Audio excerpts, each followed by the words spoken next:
Bom dia, feliz sábado para os irmãos. Mês de janeiro, final de dezembro, é muito atípico na igreja, porque a gente muitas vezes encontra mais visita do que membro mesmo, né? Porque muitos acabam aproveitando para viajar, passear, né? E aí acaba havendo uma inversão, né? Você acaba tendo muita gente visitante dentro da igreja. É um prazer receber os irmãos aqui no último sábado do ano. Tão bom o último dia do ano ser um sábado, né? Para nós passarmos o sábado inteiro na presença de Deus, sem preocupação com outras coisas. E o último sábado é o sábado de educação, quinto sábado do mês, mas eu vou pedir uma licença para não falar apenas de educação. Desde que eu era criança, não faz muito tempo, eu escuto uma frase que eu acho que muitos de vocês escutam também. Diz que o Brasil é o país do futuro, né? Desde que eu era criança. Acho que isso era um slogan lá do tempo, lá do regime militar, né? O Brasil é o país do futuro, o Brasil o Brasil vai brilhar, o Brasil é o país do futuro, e vivia falando isso. E o futuro nunca chega para o Brasil, né? Se bem que essa semana foi divulgado que o Brasil já é a 6ª maior potência do mundo, econômica do mundo, né? Barrando a tão poderosa Grã-Bretanha, ou Reino Unido, ou mais conhecido como Inglaterra. Já imaginaram a gente ter mais dinheiro do que os ingleses? Eu acho que o futuro está chegando, né? Mas a gente ainda é pobre. Mas isso está relacionado ao que o país produz, não ao índice de desenvolvimento humano, que ainda é muito ruim, mas o nosso produto interno bruto é bom. Por que eu falei disso? Porque o slogan da educação adventista, nos últimos anos, tem sido muito interessante, que é o compromisso com o seu futuro. Né? Durante muito tempo foi ensinando, construindo valores, ensinando vencedores, né? E agora é compromisso com o seu futuro. A palavra futuro é uma palavra que nos deixa extremamente tensos ou não. Quando se é jovem demais, quando se é adolescente, quando se é... Principalmente adolescente, que criança não tem isso, mas adolescente, ele pensa sempre que o futuro está muito o quê? Muito longe. Depois eu penso nisso, depois eu estudo, depois eu arranjo um emprego. O futuro está muito longe. Quem já tem alguns anos de estrada, se fechar os olhos, vai lembrar a sua adolescência como se fosse o quê? Ontem. Né? Se eu pisco, eu me lembro de 20 anos atrás. Eu, garota, na igreja de Madureira. E agora, 20 anos depois, eu me vejo com filho, casada, e eu era uma adolescente há 20 anos atrás, como vocês. O tempo passou assim, piscando. Se a gente parar para pensar, o futuro é agora. Porque o que eu acabei de falar já ficou o quê? No passado. Quando eu era criança, eu gostava muito de assistir um desenho que tinha, que era Os Jetsons, que eu achava um barato. Era uma família que vivia o quê? No futuro. E interessante que eu adorava assistir também um outro desenho, que eram os Flintstones, que eram a família que vivia o quê? No passado. E eu me lembro de um episódio em que houve um encontro dos Flintstones com os Jetsons. Eram desenhos muito mais interessantes do que hoje em dia. E eu era fascinada por aquele futuro, né? De que você vai se teletransportar. Olha que maravilha. Eu fico pensando hoje, imagina, eu acordo atrasado para o trabalho, é só eu entrar numa máquina, cheguei na escola. Que maravilha. Né? Então, o futuro sempre foi algo muito impressionante. A gente sempre sonhou muito com o futuro. Na minha adolescência, já tinha um outro filme que virou um clássico e que eu amava também, que a garotada amava, que se chama De Volta para o Futuro 1, 2 e 3. Um filme muito legal. Que um rapaz viaja na máquina do tempo para o seu futuro e ele encontra ali o que acontece com ele no futuro. A gente não tem controle do que vai acontecer. A gente faz projetos e planos, mas a gente não sabe do nosso futuro. Eu, por exemplo, não era para estar aqui hoje. Por que eu estou? Porque ontem à tarde, quando eu estava me preparando para viajar, eu levei 3 pontos na minha mão. Cortando na cozinha, me cortei e levei 3 pontos. Coincidentemente, olha, não é coincidência, né? Isso não existe. Quem viria aqui não teria, não disse que não poderia estar aqui. Então, a gente passou o dia ontem tentando arranjar alguém. O Denilson ligou para Moisés falou assim, olha, a Adriana vai pregar, né? Mas a gente ainda tentou arranjar alguém para poder a gente conseguir viajar, que era o nosso plano. Mas Deus tem outros planos, né? Então, adiou em um dia a nossa viagem, né? E eu levei 3 pontos. Então, a mão enfaixada é por causa disso. Eu sou meio desastrada, eu me corto, mas nunca me cortei tão profundamente assim. Mas Deus sabe o futuro. Muitas vezes a gente fica pensando assim, o que será que vai acontecer com o futuro? E todo final de ano, a gente tem mais ainda essa preocupação. O que nos aguarda no novo ano? O que está nos aguardando nesse novo ano? Né? O que esperar de 2012? Ou o que esperar do nosso futuro? Então, você liga a televisão e você encontra as pessoas fazendo inúmeras previsões, né? E são previsões extremamente o quê? Óbvias.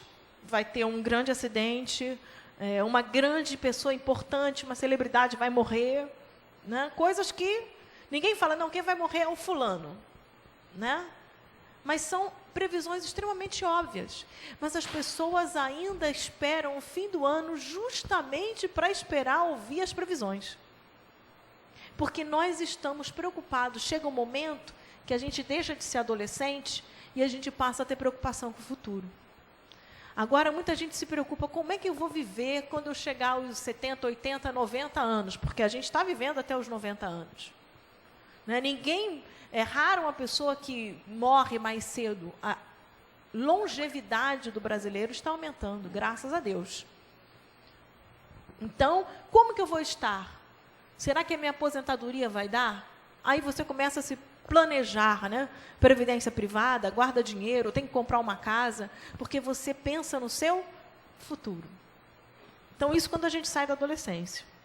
Aí você pensa, será que eu vou ter saúde? Depois que você tem filho, a sua preocupação dobra, porque você precisa ter saúde, porque você pensa, será que eu vou ter saúde para educar meus filhos? Será que eu vou ver meus filhos crescerem? Eu quero ver meus netos. Né? Eu me lembro quando meu avô morreu, e minha avó ficou muito abatida, lógico, né? 60 anos de vida em comum.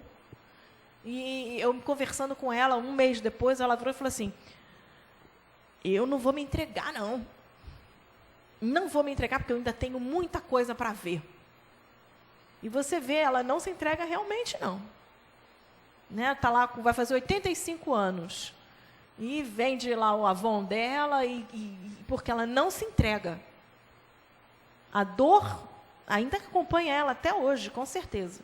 Mas ela diz que ainda quer ver os 15 anos da bisneta, né? Queria ver o casamento do neto, vai ver o casamento dele. Ela tem todos os projetos, ela ainda pensa nisso com 85 anos de vida, ela ainda pensa no futuro. Nós todos temos medo do desconhecido. É por isso que muitas vezes a gente vai atrás, as pessoas vão atrás dessas previsões, porque quer saber o que vai acontecer. Todos nós temos medo de desconhecido porque nós não temos o controle sobre aquilo que vai acontecer no futuro. Isso nos deixa atemorizados. Todos nós temos medo do futuro, sabe por quê? Principalmente essas pessoas do mundo, porque muitas vezes se sentem inseguros porque não sabem que aquele que tem o poder sobre o futuro os ama. As ama do fundo do coração. Agora, como que a gente pode lidar com esse medo do futuro? Eu tenho uma amiga que, com 40 anos de idade, a vida dela deu uma reviravolta. Ela perdeu tudo, emprego, tudo. E ela está simplesmente super angustiada. Ela não sabe como vai ser o futuro dela. E ela, eu não tenho mais idade para recomeçar. 40 anos? Lógico que tem. Com 40 anos, Roberto Marinho vendeu tudo que tinha, ou empenhou, né, o jornal o Globo, para iniciar um sonho que todo mundo considerava meio doido, que era ter uma televisão, que hoje é a maior TV da América Latina. Né, com todos os poréns que a gente possa ter com a programação deles, mas a TV Globo é a maior televisão da América Latina. Isso com 40 anos. Então, eu conversei muito com ela. Como que a gente pode lidar, então, com isso? Se sua vida tem uma reviravolta, como que você pode lidar com isso? Como vai ser o futuro? Seu futuro, se sua vida leva uma reviravolta? Eu gostaria de pedir aos irmãos que abrissem as Bíblias em Jeremias 29. 2 livros na Bíblia são muito bonitos. São verdadeiros poemas de Deus para nós. Aliás, a Bíblia inteira é um livro muito lindo. É um livro muito apaixonante. Se você tem dificuldade com a leitura da tradição, né, da tradução tradicional, procura uma versão mais recente, ou a nova tradução da linguagem de hoje, ou a nova versão internacional, que é a que é usada pela CPB, quando a gente tem a lição da Escola Sabatina, né? Mas 2 livros eu gosto mais, e tenho gostado mais ultimamente, que são Isaías e Jeremias. Em Jeremias 29, a situação, quando isso aqui foi dito por Jeremias, era complicada para o povo de Israel. Por quê? Eles tinham ido para o cativeiro em Babilônia. Tanto que o título do capítulo é Carta de Jeremias aos Judeus da Babilônia. Deus tinha avisado que por causa da sua incredulidade, por causa do seu afastamento dele, o que aconteceria? Eles seriam o quê? Levados para o cativeiro. Deus também determinou quantos anos eles passariam no cativeiro. Quantos anos? 70 anos. Deus determinou isso. Prestou 70 anos de cativeiro. Então, interessante, quem tinha o plano nessa história toda? Deus. Quem tinha o controle do futuro? Deus. Então, ele pegou e levou todo mundo cativo, ou parte do povo cativo, para a Babilônia, enquanto outros permaneceram em Jerusalém. Nisso, vários profetas, vários falsos profetas, apareceram. Quem em casa quiser ler outros trechos, você vai ter em Jeremias 28, o profeta Ananias, a partir do verso 3, dizendo que em 2 anos o cativeiro acabaria e que aí então todos poderiam retornar a Jerusalém. Certo? Então, você teria Jeremias, Ananias falando isso, mas Jeremias, profeta de Deus, deixou bem claro que Deus iria, na verdade, ser 70 anos de cativeiro. Então, vamos ler Jeremias 29, do 1 até o verso 14.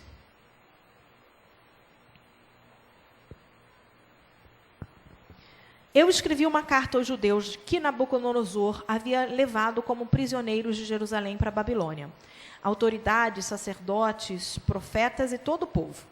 Isso aconteceu depois de terem saído de Jerusalém o rei Joaquim, a sua mãe, os oficiais do palácio, as autoridades de Judá e de Jerusalém, os carpinteiros e os outros operários especializados. O rei Zedequias, de Judá, mandou que Elasa, filho de Zafã, e Gemarias, filho de Ilquias, levassem a carta ao rei Nabucodonosor da Babilônia. Ela dizia: O Senhor Todo-Poderoso, o Deus de Israel, diz o seguinte a todos os judeus que ele deixou Nabucodonosor levar como prisioneiros de Jerusalém para a Babilônia. Construam casas e morem nelas. Plantem árvores frutíferas e comam as suas frutas. Casem e tenham filhos. e que os filhos casem também tenham filhos. Vocês devem aumentar em número e não diminuir. Trabalhem para o bem da cidade, para onde eu os mandei como prisioneiros. Orem a mim, pedindo em favor dela, pois se ela estiver bem, vocês também estarão. Eu, o Senhor Todo-Poderoso, o Deus de Israel, os estou avisando para que não se deixem enganar pelos profetas, que vivem no meio de vocês, nem por aqueles que dizem que podem adivinhar o futuro, não deem atenção ao sonho deles. Eles dizem mentiras em meu nome. Eu não os enviei, eu, o Senhor, estou falando. O Senhor Deus diz ainda, quando os 70 anos de Babilônia passarem, eu mostrarei que me interesso por vocês e cumprirei a minha promessa de trazê-los de volta à pátria. Só eu conheço os planos que tenho para vocês. Prosperidade, não desgraça, e um futuro cheio de esperança. Sou eu, o Senhor, que está falando. Vamos parar aqui no verso 11. O povo estava com medo, muito medo. Se vocês pararem para perceber, eles tinham chegado à Babilônia e não tinham o quê? Não tinham ainda casa, eles não tinham ainda um lugar para ficar, porque eles achavam que poderia ser o quê?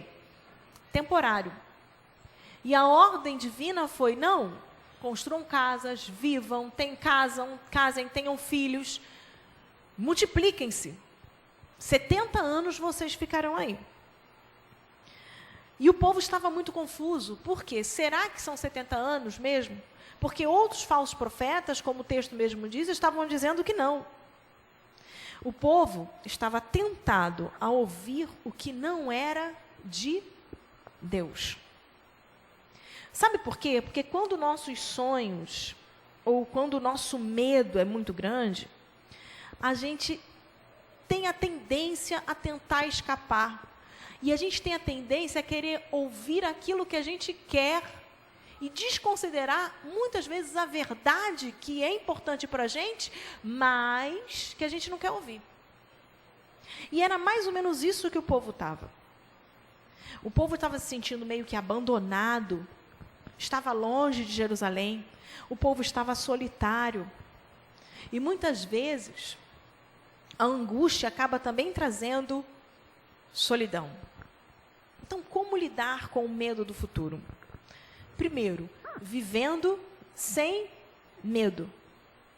E como a gente pode viver sem medo? O amor de Deus é o antídoto contra o medo.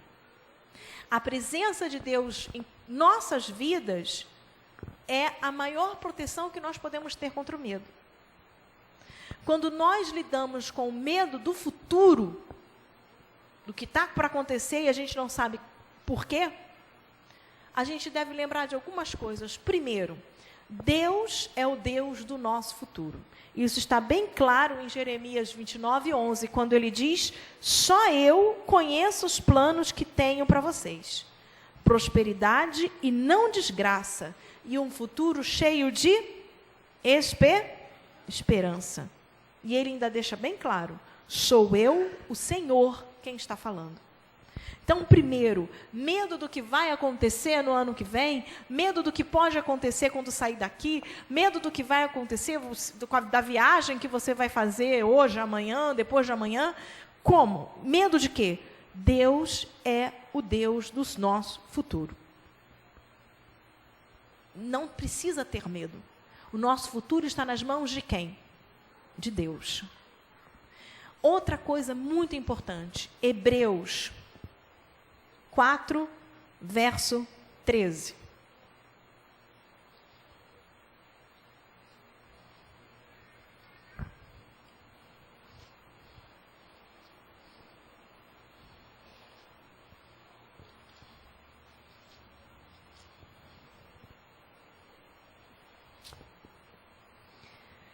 Não há nada que se possa esconder de Deus. Em toda a criação, tudo está descoberto e aberto diante dos seus olhos. E é a Ele que todos nós teremos de prestar conta. Então, mais do que isso, Deus conhece tudo ao nosso respeito. Deus sabe o que vai te trazer o medo. Deus sabe o que eu vou precisar amanhã. Deus sabe aquilo que eu preciso hoje. Aquilo que está afligindo meu coração hoje. Deus sabe como você está se sentindo. Deus sabe o que está causando a aflição do seu coração hoje. Ele sabe o que vai causar aflição no seu coração amanhã. Você não sabe, mas Deus sabe. Aquele que me ama não me deixará ao léu, no meio do medo. Deus não vai te deixar sozinho. Deus sabia da aflição do povo lá no cativeiro em Babilônia. Sabia que eles estavam inseguros, que eles estavam se sentindo sozinhos, da falta de recursos, que eles tinham medo, eles estavam dominados por um povo pagão, por um povo distante das suas tradições, de seus costumes. Mas ele tinha um plano. Então, primeiro, Deus tem um plano para o seu futuro. E um plano de esperança. Ele deixa bem claro isso em Jeremias 29:11. Meu futuro para você é um futuro de esperança. Ele tem um plano de esperança para você. Se ele tem um futuro de esperança, é porque o nosso futuro de esperança é um futuro de paz. Não é? Porque quando nós temos esperança, é para alguma coisa o quê? Boa. Então, esse futuro de esperança é um plano de paz de Deus para a gente. Deus trouxe e traz esperança no momento do caos, no momento da incerteza. E Ele definiu, 70 anos vocês passaram aí. E isso Ele definiu porque Ele já tinha feito outras promessas e Deus não deixa de cumprir as suas promessas. Ele já tinha prometido lá a Abraão que a sua descendência seria o quê? Uma grande... Ele prometeu isso. Eles passaram por alguns cativeiros no longo do caminho, não foi? Ficaram lá no Egito, Babilônia, foram dominados pelos romanos, foram obrigados a se dispersar pelo mundo inteiro. Agora me diz, o povo ainda existe? O povo é uma grande nação? É.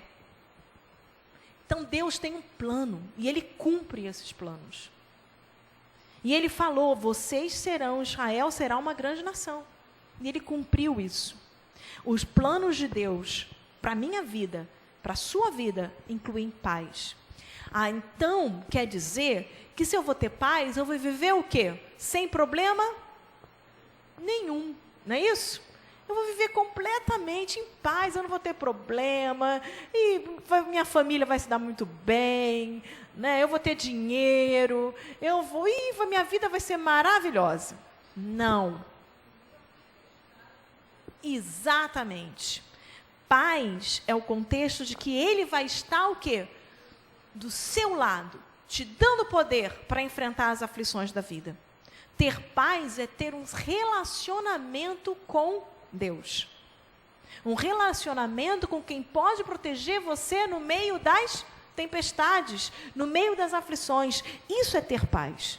É aquilo que quando você está se sentindo o quê? Triste, angustiado, aí vem um amigo e te dá um abraço. Você sente o quê? Paz. Resolve o problema? Não, mas você se sente o quê? Acalentado, seguro. É isso que Deus quis dizer, que Ele está ali te conduzindo para um futuro de esperança e de paz, porque Ele vai te abraçar nas aflições. É um relacionamento sem culpa também. Os planos de Deus incluem um futuro que me satisfaz. Um futuro de acordo com o plano que Deus tem para mim. Um futuro que pode ser tarde para o pessoal do mundo, mas que vai ser na hora certa para quem? Para mim. Você está com medo do ano de 2012? Então você pode crer que Deus tem um plano de paz para a sua vida. E que tudo o que acontecer em 2012 acontecerá porque Deus tem um plano para a sua vida. Você pode ter certeza disso. Deus, com seu amor, garante o nosso futuro de paz. Em Provérbios 3,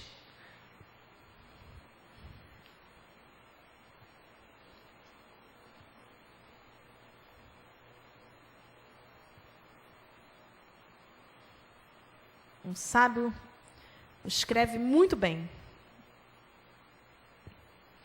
Deus nos dá a direção quando nós estamos confusos. Provérbios 3, 3-6.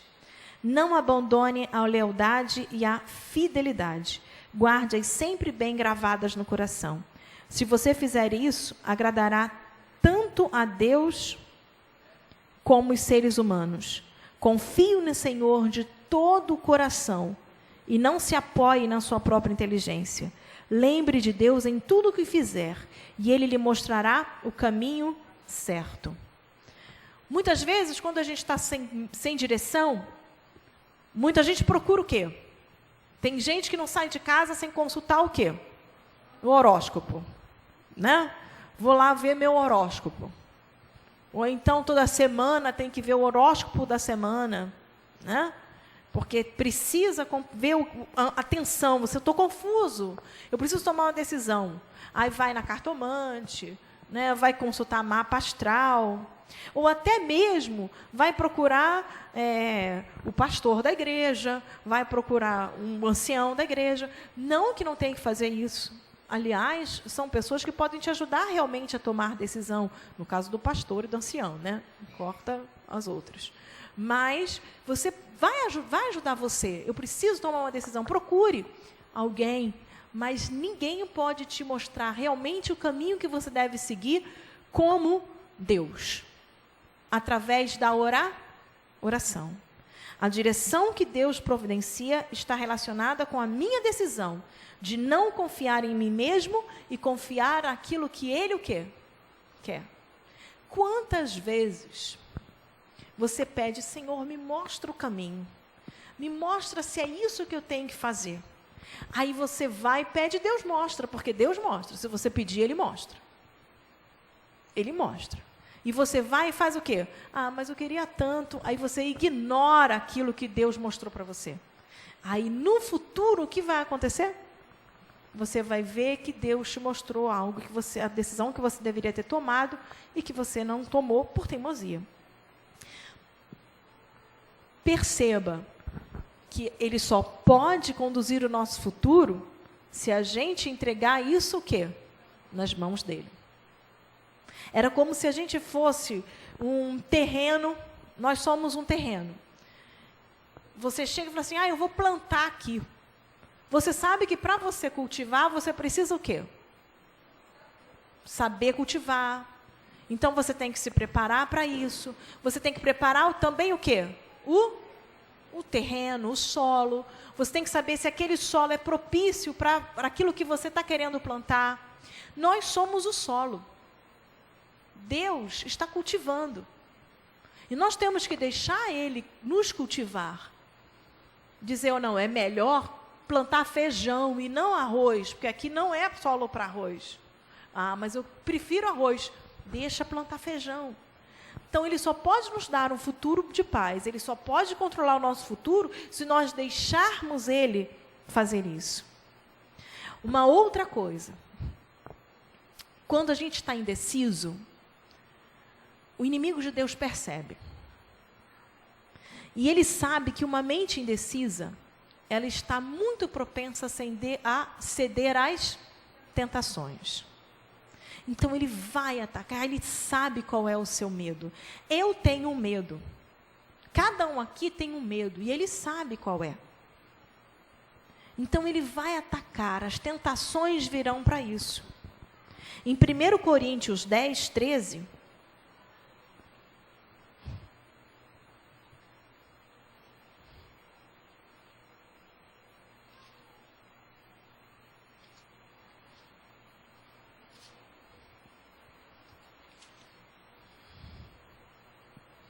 diz lá,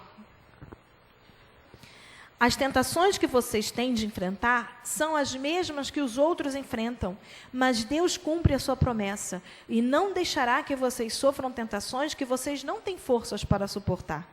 Quando uma tentação vier, Deus dará forças a vocês para suportá-la, e assim vocês poderão sair dela.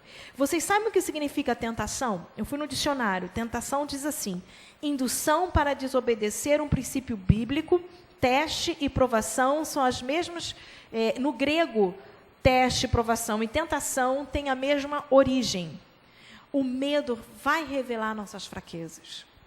E aí vem a tentação. Mas olha que interessante. Deus diz, não existe provação, não existe tentação que nós não possamos o quê? Resistir. Ele deixa vir as tentações que nós podemos o quê? Resistir.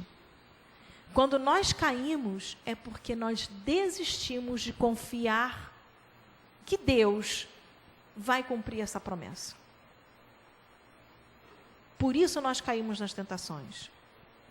Porque muitas vezes a gente deixa de confiar que você tem força através de Deus para vencer aquela tentação. E aí a gente cai.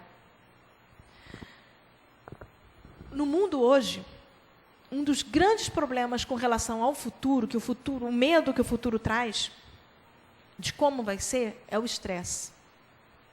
Né? Você não sabe o que vai acontecer com você no futuro. E isso te deixa o quê?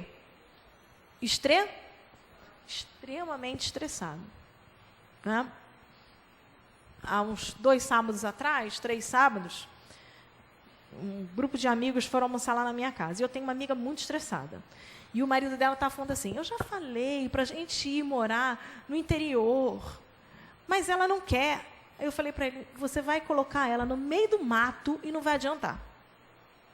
Porque aí o estresse dela não tem nada a ver com o local. Está aqui. Tudo, ela se preocupa com tudo. Ela se preocupa o tempo inteiro. Eu falei assim, não adianta, você vai colocar ela enfurnada dentro de um sítio, que nem o Fuga para Deus, e ela vai estar estressada. Ela precisa trabalhar o quê? A mente dela. É primeiramente falar o quê? Deus, está nas suas mãos. Isso, gente, é um exercício diário.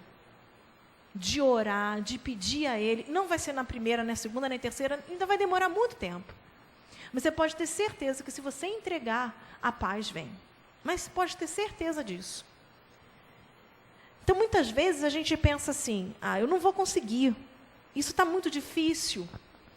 E eu não vou conseguir me formar. Né? Primeiro, eu não vou conseguir passar no vestibular. Aí quando você passa, fica feliz, aí você vai ver que é muito pior a graduação. Aí muitas vezes você pensa assim, desisto, não vou querer mais. Cansei, eu estudo, e não consigo. Aí você pensa em desistir. Todo mundo passou por isso. Todo mundo. Quem fez uma graduação sabe que tem momento que você dá vontade de chutar o balde, como falam. Jogar tudo para o alto.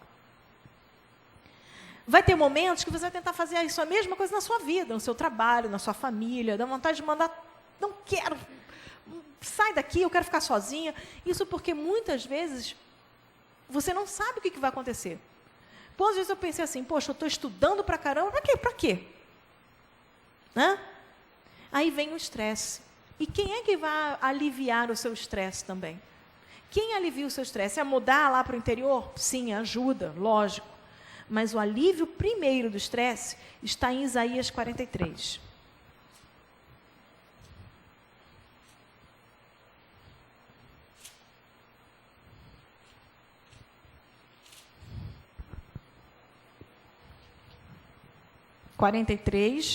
Versos 5 e 6.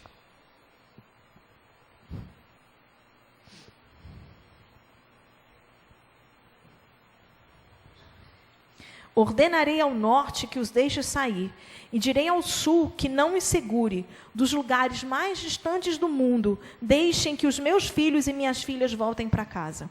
Todos eles são meu próprio povo. Eu os criei e lhes dei... Não, minto. Não tenham medo. É 5, 6, estou lendo 6 e 7. Não tenham medo, pois eu estou com você. Do leste e do oeste levarei o meu povo de volta para o seu país. Ordenarei ao norte que os deixe sair, e direi ao sul que não os segure. Dos lugares mais distantes do mundo, deixem que os meus filhos e as minhas filhas voltem para casa. Quem é um alívio para o estresse? Deus. Deus promete que nós não seremos destruídos pelos nossos problemas. Nem no presente e nem no futuro. Ele promete ser o nosso Salvador. O estresse, o medo, faz com que a gente nós nos tornemos pessoas solitárias. Estresse, medo, tensão, gera solidão. E Deus também tem algo para a solidão.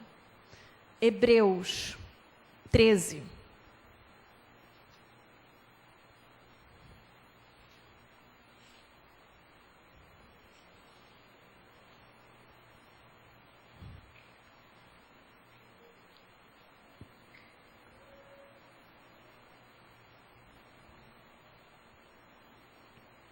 Cinco e 6 também.